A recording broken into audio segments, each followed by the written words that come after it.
What if the sexual desire that dominates your thoughts isn't a mistake, but a sign? What if this force that pulls at you, that seems to trap you in invisible cycles, is far more than just biology, far more than impulse?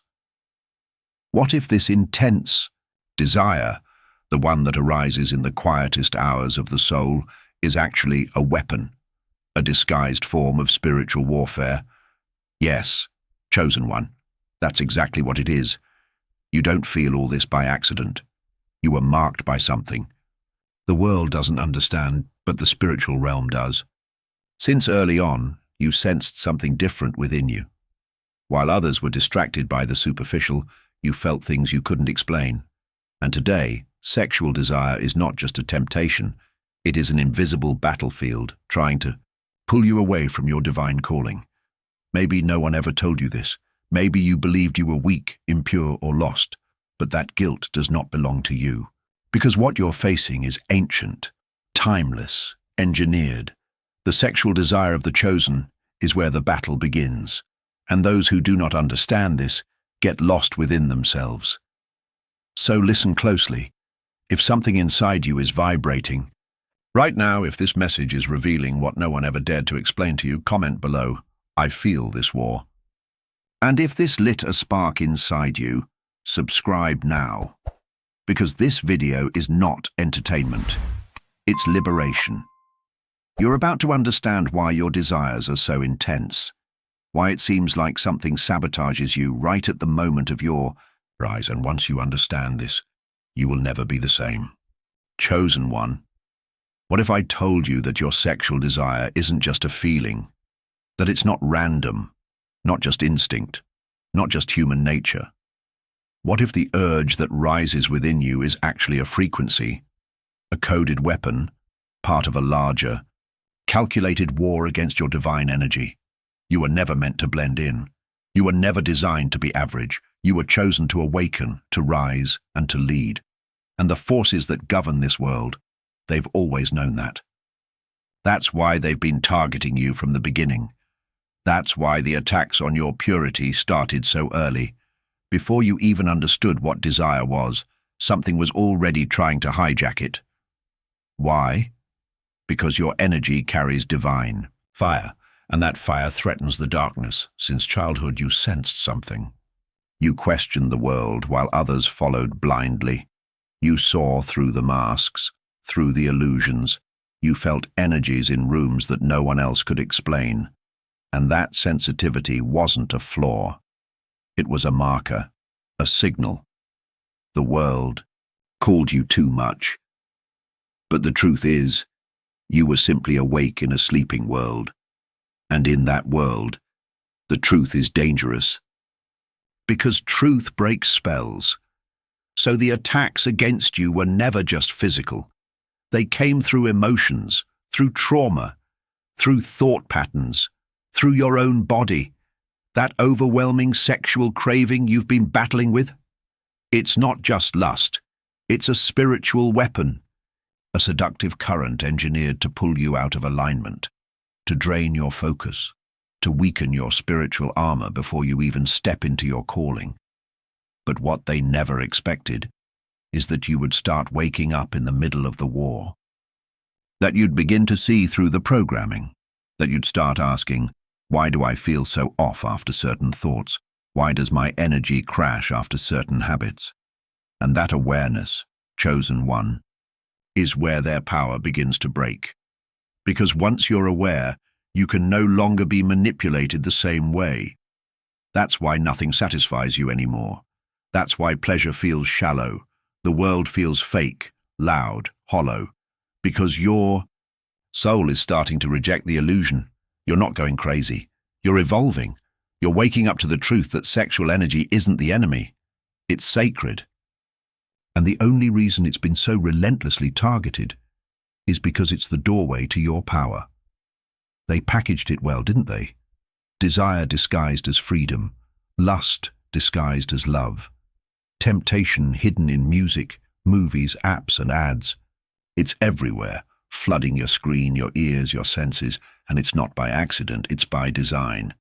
Because the system knows exactly what happens when a chosen one becomes celibate, focused, and aligned. They know you become unshakable. They know that if you ever master your energy, you'll be unstoppable. That's why they sell you the illusion of liberation, while secretly enslaving your essence. They don't want your pleasure. They want your power. And the fastest way to rob a chosen one of their divine fire is through the misuse of sexual energy. Can you feel it? That internal tug of war between what your flesh craves and what your spirit remembers. That's not just conflict. That's the battleground. The war between your human nature and your divine mission. Between shadow and light. Between distraction and purpose. It's not just emotional. It's energetic. Every time you give in to the craving, your vibration lowers. Every time you resist it with awareness, your power returns. This is the awakening. The remembering. You're not your urges. You were never meant to be ruled by desire. You are the master of it. You are the one with the authority. They couldn't destroy you, so they tried to seduce you. They couldn't silence your voice, so they flooded you with noise. But now you're beginning to see. You're noticing the shifts. You're sensing the difference between what drains you and what fuels you. And the more aware you become, the more power you reclaim. This isn't just about temptation. It's about transformation. So if this is resonating deep in your spirit, drop a comment right now. I am mastering my energy. Let your soul declare what the system tried to suppress. There is a reason why your purity is under attack. And no, it's not about morality in the way the world teaches. It's not about shame. It's about power, divine, untouchable power. The kind of power that the system fears because it cannot control it.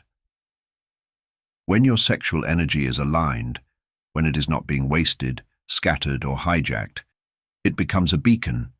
It fuels clarity, creativity, vision. It awakens your spiritual gifts. It sharpens your perception and strengthens your authority. That's what makes you dangerous. They don't fear your body. They fear your consciousness. They fear the moment you wake up and decide to stop leaking your divinity for fleeting satisfaction.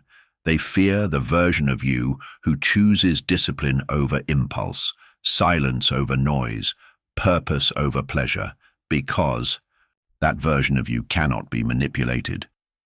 This is why spiritual warfare doesn't always come wrapped in demons and nightmares. Sometimes it looks like a quiet scroll through your phone, a harmless video, a sudden craving out of nowhere.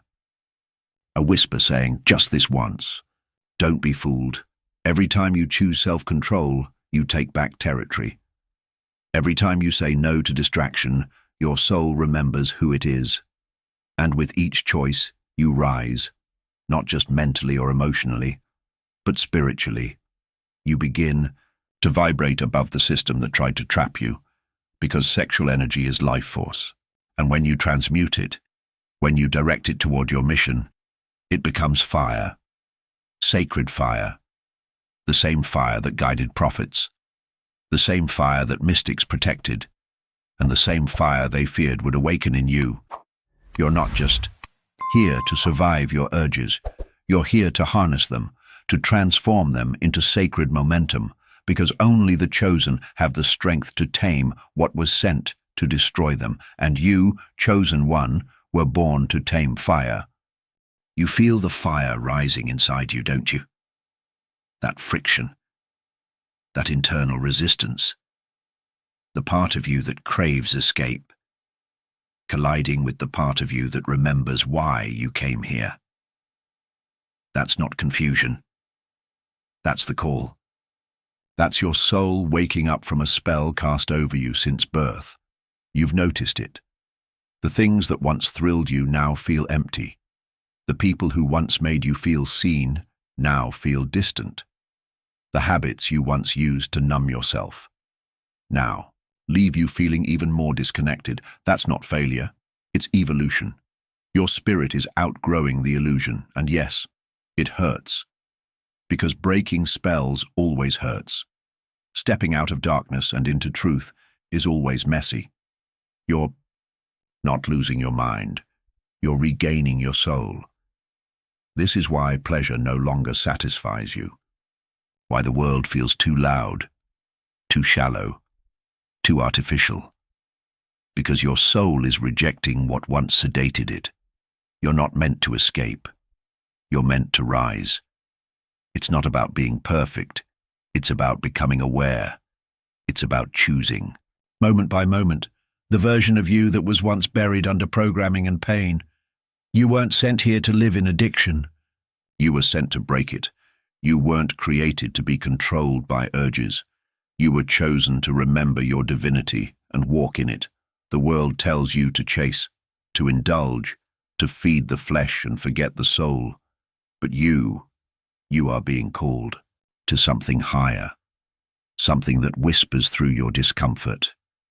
There is more than this, and you've heard it. You've felt it, that subtle pull inward, that invitation to come back home to yourself.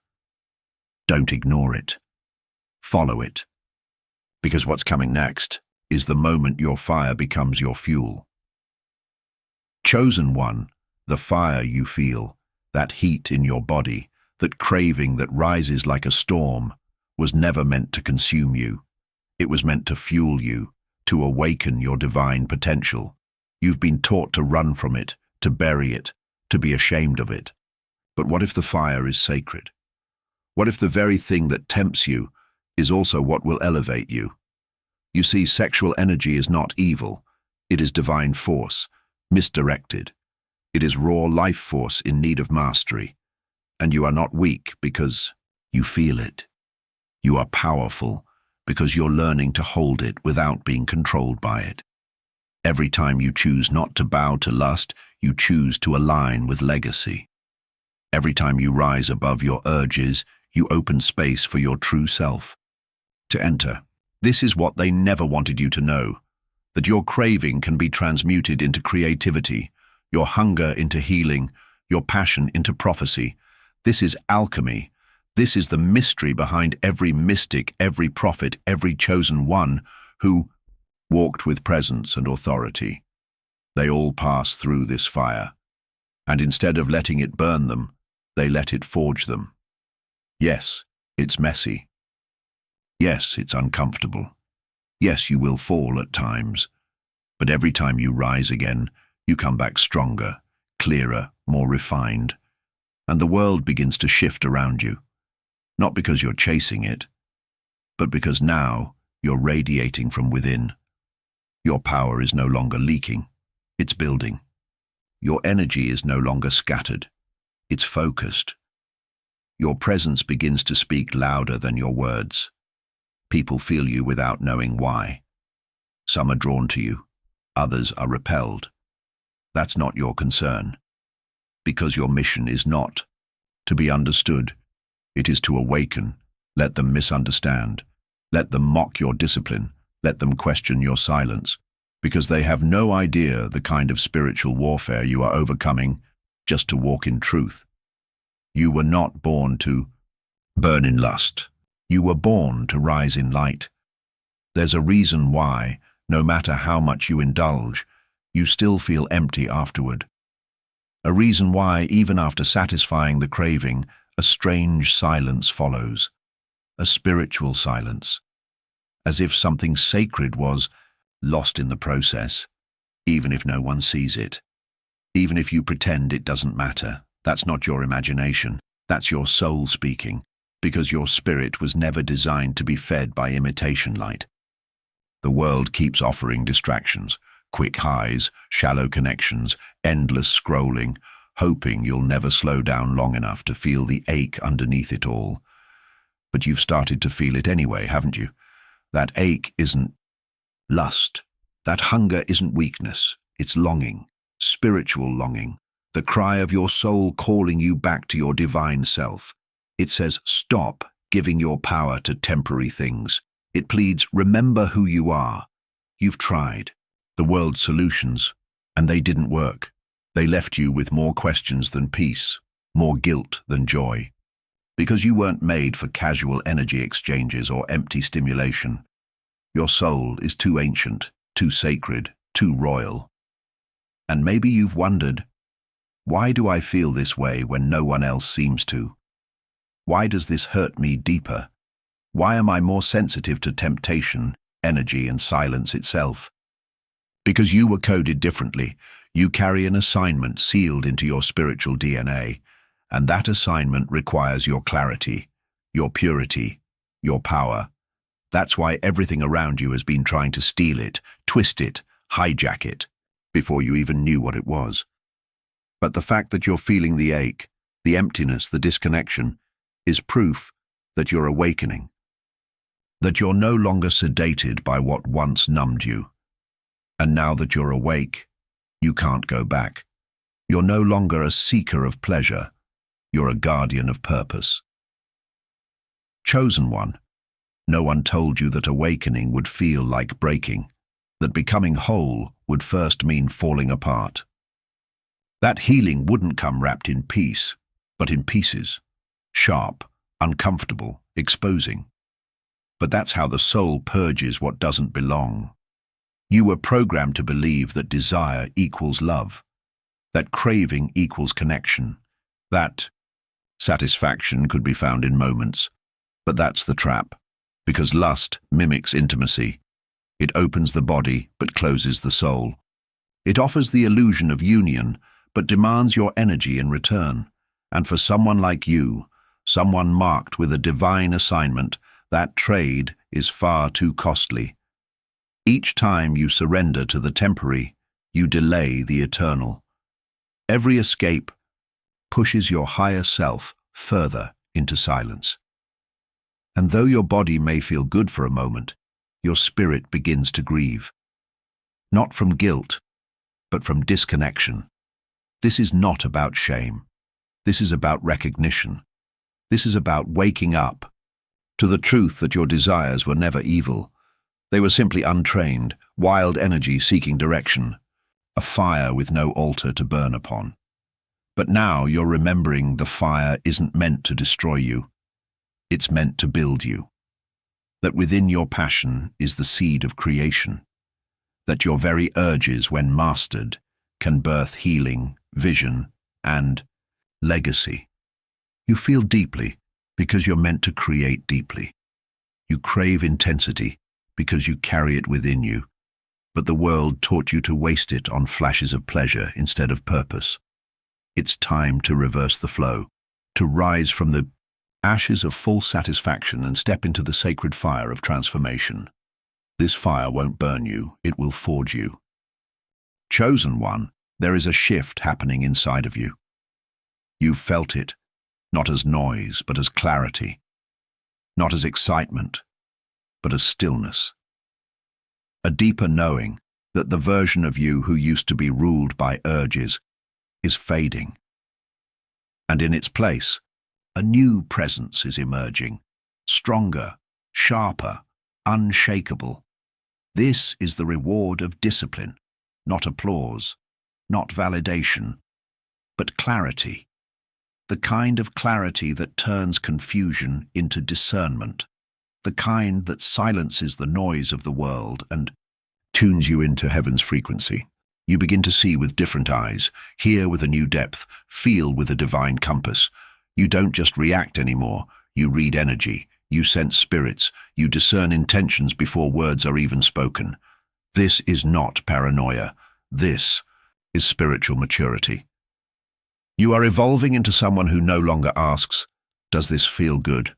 but rather, "Is this in alignment with my assignment?" And that shift changes everything, because now you don't give yourself away so easily. You don't entertain distractions like you used to. You've tasted what false light offers, and now your soul longs for the authentic. The more you walk in alignment, the more divine downloads begin to reach you. Your dreams become clearer, your intuition becomes louder. You start receiving instructions, visions, confirmations, not from the outside world, but from within. From the part of you that always remembered, even when your mind forgot. This is spiritual authority, not the kind that needs to be announced, but the kind that is felt. people begin to respond to your silence differently. Some are drawn in, magnetized by something they can't explain. Others are uncomfortable, even offended simply by your presence. And that's okay. You weren't sent to comfort the world. You were sent to awaken it. An awakening, by nature, disturbs the systems of sleep. Your energy is now a mirror. It reflects what others are avoiding. It confronts what's been buried. It triggers what needs to be healed. You're no longer shrinking to make others feel safe. You're expanding to make the truth visible. Because chosen one, the world doesn't need another version of who you were. It needs the fullness of who you are becoming. Chosen one. This is the moment the war within turns into your greatest weapon. Because by now, you've realized, this battle was never about suppressing who you are. It was about remembering who you were before the world tried to program your power out of you. The cravings, the cycles, the silence, the nights you felt weak, they were never proof of your failure. They were proof of your potential. You weren't targeted because you're broken. You were targeted because you're dangerous to darkness, because your presence alone disrupts centuries of silence. Because when your energy is pure, your voice becomes a frequency that cracks illusions. Your very existence becomes a portal, and they know it. Every time you say no to lust, you're saying yes to divine clarity. Every time you master your desire, you shift timelines. You're not just avoiding temptation, you're reclaiming bloodlines. You're breaking generational cycles. You're dismantling systems that profit from your sleep. You feel like the battle is too much. That's because the impact of your awakening is greater than you've imagined. There are souls assigned to your voice. There are destinies waiting for your obedience. There are children of light who will only wake up after. Your fire is fully lit. This is why it's been hard. This is why you've felt alone. Because what's inside you can't be trained by the world. It must be forged in the spirit. And this is your spiritual fire. The cravings will not vanish overnight. The tests will not disappear. But neither will your anointing. Neither will your calling. Neither will the truth inside of you that refuses to die, and now you see. The pleasure was never worth the price. Because what you're building, in silence, in purity, in alignment, is eternal. This path will cost you comfort, but it will crown you with clarity. It will strip away your false identities, but it will robe you in sacred purpose. It will ask for everything shallow, and in return, give you everything real. So rise, chosen one. With trembling hands, with fierce discipline, with holy conviction, rise. Because this world doesn't need more followers of flesh. It needs vessels of fire. It needs leaders of light. It needs you. If your soul has been set on fire by this message, if you felt seen, called, and confirmed, then do not walk away in silence. Comment now. I am mastering my desires. I am chosen. Let your declaration echo through the realm of spirit. And if your heart is still burning, then subscribe, not just to receive words, but to walk this path together. Because your journey is sacred, your awakening is now, and you are not alone. You are being revealed now because the world needs your light.